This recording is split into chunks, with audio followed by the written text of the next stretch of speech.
Hello, and welcome to The Key to Customer Strategy Improvement is Customer Listening, a one-to-one media Take 30 webcast sponsored by Confirm It. I'm Myla D'Antonio, Editor-in-Chief of One-to-One Media and your moderator for today's event. Today's speaker is Seth Hall, Senior Vice President of Customer Service at Philadelphia Insurance Companies. Seth's areas of expertise focus on process reengineering, developing service-focused cultures, voice of the customer programs, and continuous improvement type activities. Seth's passion to continuously improve the customer experience has led him to being named a 2015 One-to-One Media Customer Champion. He's also co-authored the book Intersection of Sales and Service. Outside of work, Seth has completed 5 Ironman events, including the World Championships in Kona, Hawaii, as a founding member of the March of Dimes Run for Babies campaign. Welcome, Seth. Thank you for having me. Let's move on to today's agenda. Seth will discuss how to prioritize which data to track, how to turn that data into actions that improve your customer strategy, and examples of how voice of the customer done right can improve business decisions. So customer attrition is the bane of the insurance industry. Consumers defect for a variety of reasons. At Philadelphia Insurance Companies, Seth aims to combat that problem and has spent the past 5 years transforming the customer experience program in this effort. As such, Seth's helped to make customer experience a vital part of the company's fabric, rolling out improvements that include online chat functionality, a new billing system, and auto ID cards. None of these changes could have been possible without one key ingredient, the ability to listen to customers, which is powered by a sophisticated voice of the customer engine that resides at the heart of the company's customer program. So Seth, you spent 5 years transforming the company's customer experience program. Can you describe what shape it was in before you started on this journey, and what motivated you to start on this path? Sure. Well, I think we were certainly going down the path of, and I think we understood that listening to customers was important. I think the problem that we were faced with, which I think is probably pretty common, is that it was very decentralized, one, and two, we really weren't doing anything with the data.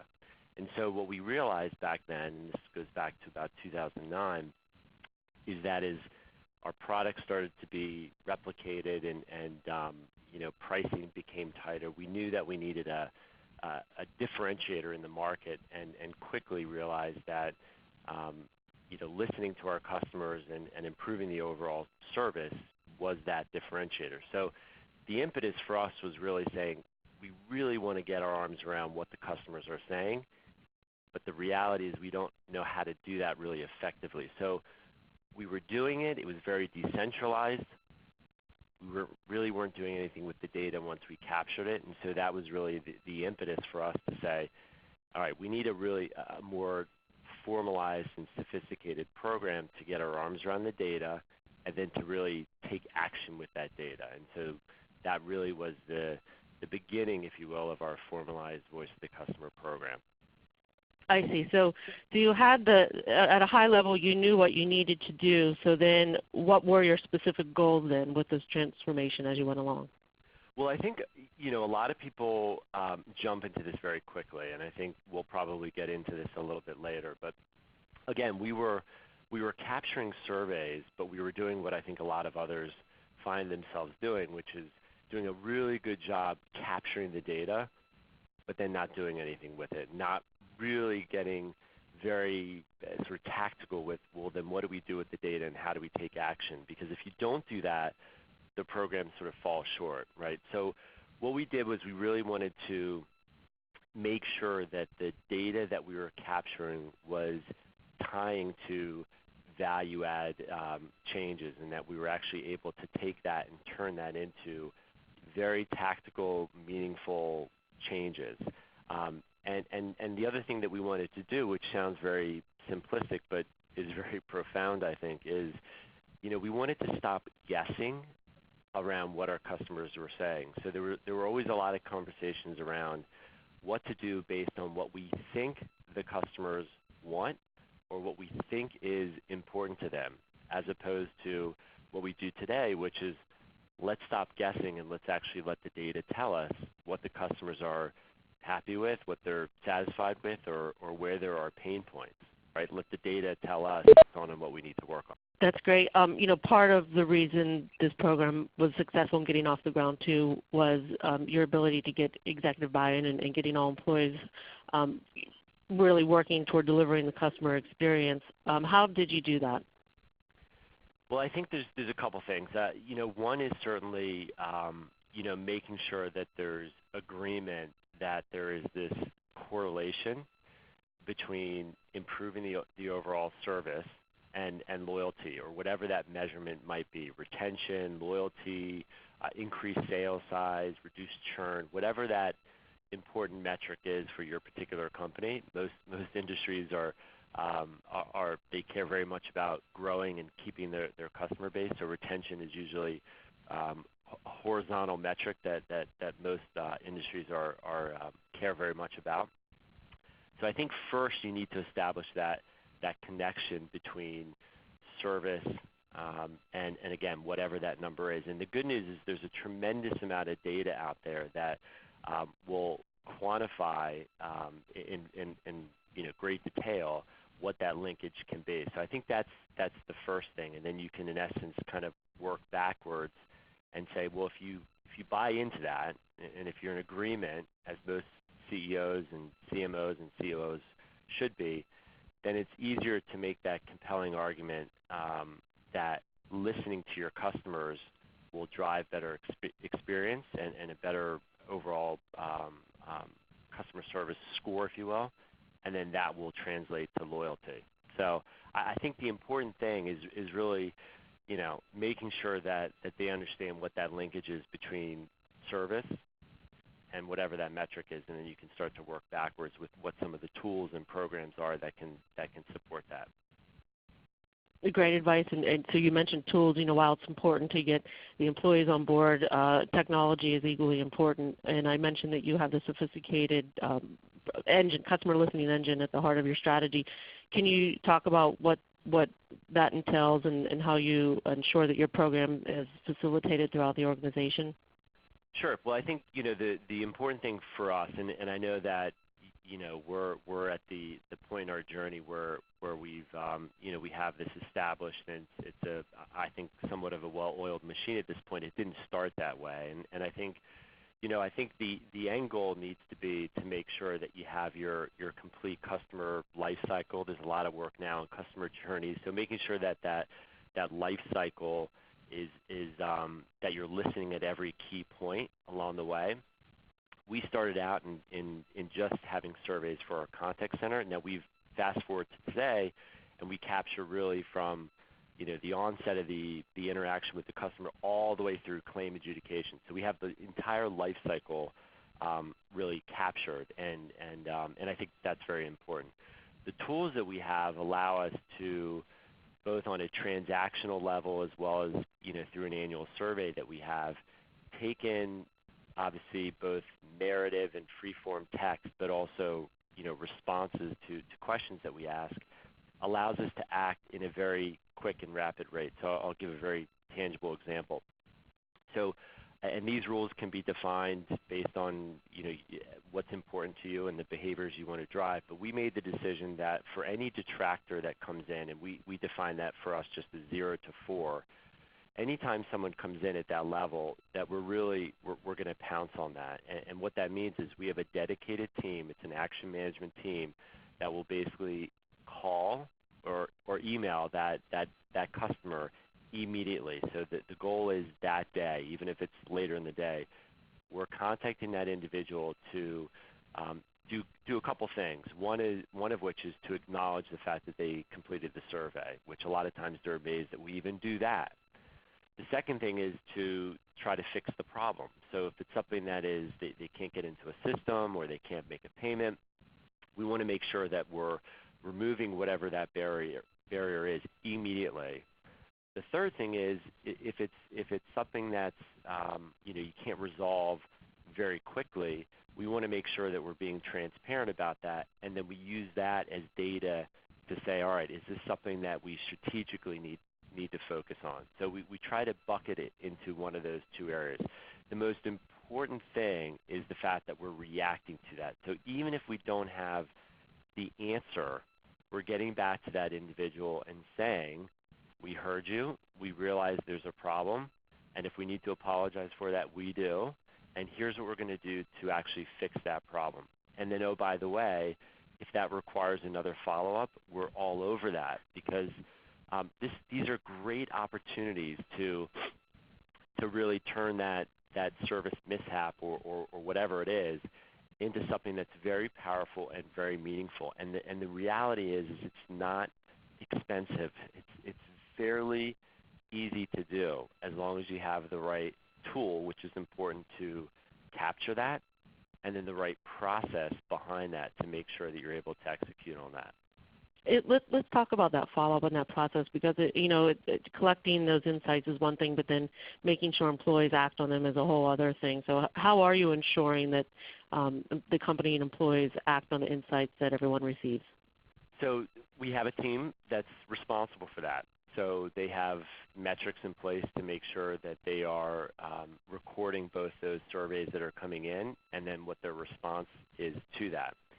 The other thing that I think is important is that all of those get captured and they get reported out on a weekly basis, and I'm able to scan through those that come in on a weekly basis, and I'm looking at a couple things.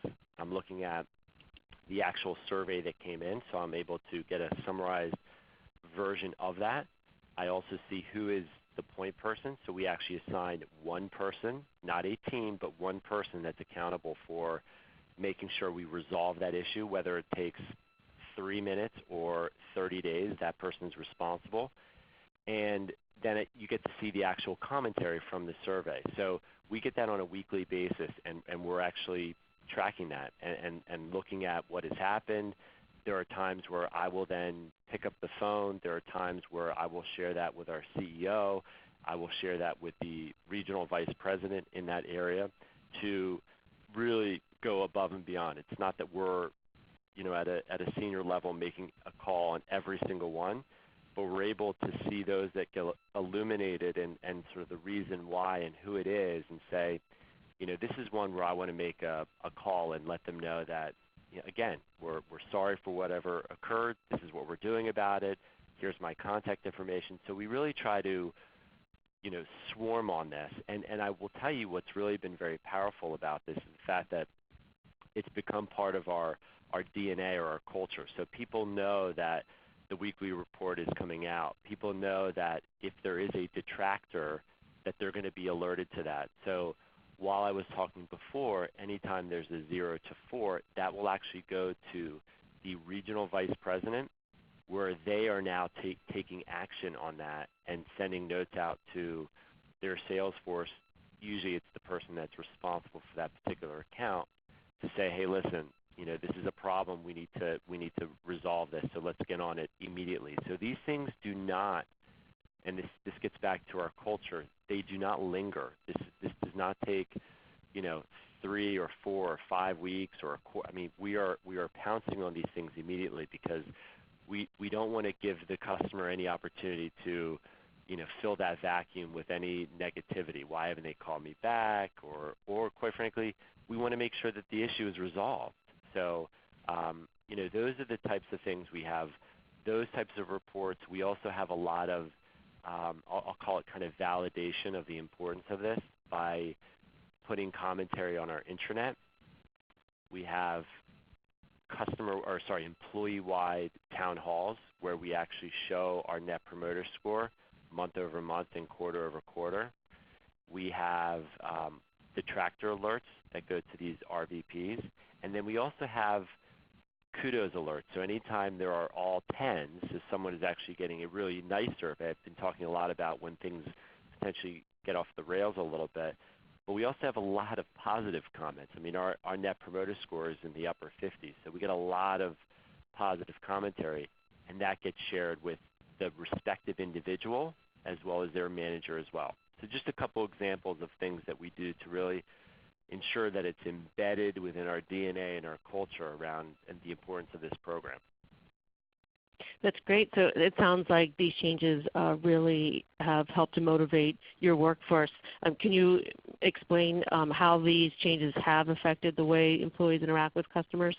Yeah, well, I think that they look at their job and their role a little bit more broadly than maybe they did in the past. And what I mean by that is, I'll say, we were a victim of this as well, where, we were very focused on metrics and measuring and tracking everything. And when you really, and I think this is a good exercise for everyone to do, certainly, we've done it here, is to really make sure you look at those metrics and say, is this really driving the right behavior? Would our customers really care about this? And I'll give you a great, very tangible example. A lot of times in contact centers, you have to measure talk time, and that's an important metric, but I think that metric can be overused and potentially drive the wrong behavior. So if a contact center rep is on the phone and they know they need to get that person off the phone in 3 minutes and 30 seconds or else they're going to get dinged for that, are they really going to be providing the service that you really want and the customer wants? One could make that argument that maybe that would be no. What we do is say, yeah, we're going to look at that, but we're not going to necessarily measure you against that or quote unquote ding you for that. What I care about is the outcome. I care that you resolve that call and then that person is going to provide a good survey. That supersedes a lot of what they actually do. So what it has done is I think it's allowed us to shift the importance of, stop looking at just all these sort of, I don't want to say meaningless, but very specific metrics, and let's take a broader step back and look at the overall outcome. Did we improve the experience? Did they feel better about their experience, whether it was with an endorsement, whether it was with a call, whether it was with an email, a chat? If yes, then that's good. I don't really care about anything else. And that's a big cultural shift for a lot of organizations that get very focused on metrics. Again, we were there too. We really had to shift and move away from that very heavy metrics, tracking and measuring everything, to more outcome focused and more focused on the end result. And the tools that we have in place have allowed us to do that.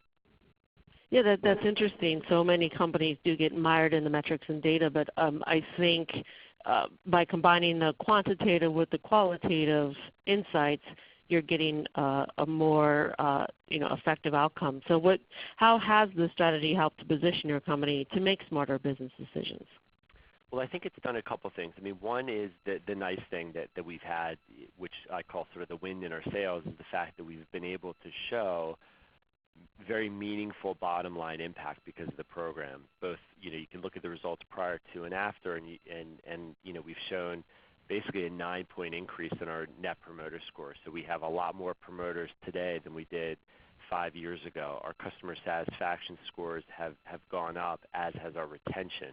Now, it's tough to say it's all because of that, but certainly when you look at a lot of the narratives and the commentary, in addition to the actual quantitative results that I went through, it certainly points to the fact that this has had a direct impact on the bottom line, which is obviously very meaningful. I think the bigger part, I shouldn't say bigger part, a very important component or part of that though is the fact that I think it's helped us shift our culture, and I think that people have a much better appreciation for that linkage between what they do and the ultimate impact on the organization. That they know that there are lots of choices. We all work in industries where usually we have competition, and when you look at some of the focus areas for next year and beyond, there's some incredible stats around the importance of customer satisfaction and loyalties. I saw a stat the other day that said CEOs are believing that strategically 86% of their decisions are going to be based on the impact of customer service, which is pretty phenomenal, I think. So this is not going away, and the other part that I would add is that we actually use it as a data point to make strategic decisions. So you mentioned at the beginning, there are very meaningful, very tangible results that have come out of the feedback that we have gotten. Some small, some big. One big one is 32% of the complaints that we were getting were related to billing. And while before the Voice of the Customer program, I could say we're getting a lot of feedback about billing, until I could actually quantify that with the results from the VOC, it wasn't as powerful. But when I could put that number in front of our executive team and say I could reduce our complaints by 32% if we get a new billing system, that's pretty powerful. And hence where we are now is implementation of a new billing system. So I think that's a direct result of the feedback that we're getting from our customers. Definitely.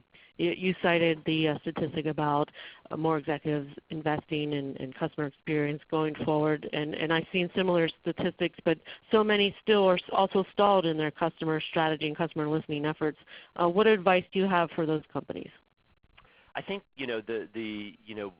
while we certainly we weren't perfect from the beginning, we had a couple starts and stalls, and I think when I reflect back on that, the things that really helped us get from being somewhat stagnant to really moving forward was having some internal advocates was really important for us, and specifically we had a few senior folks that really understood what we were trying to do, and they could be advocates for us.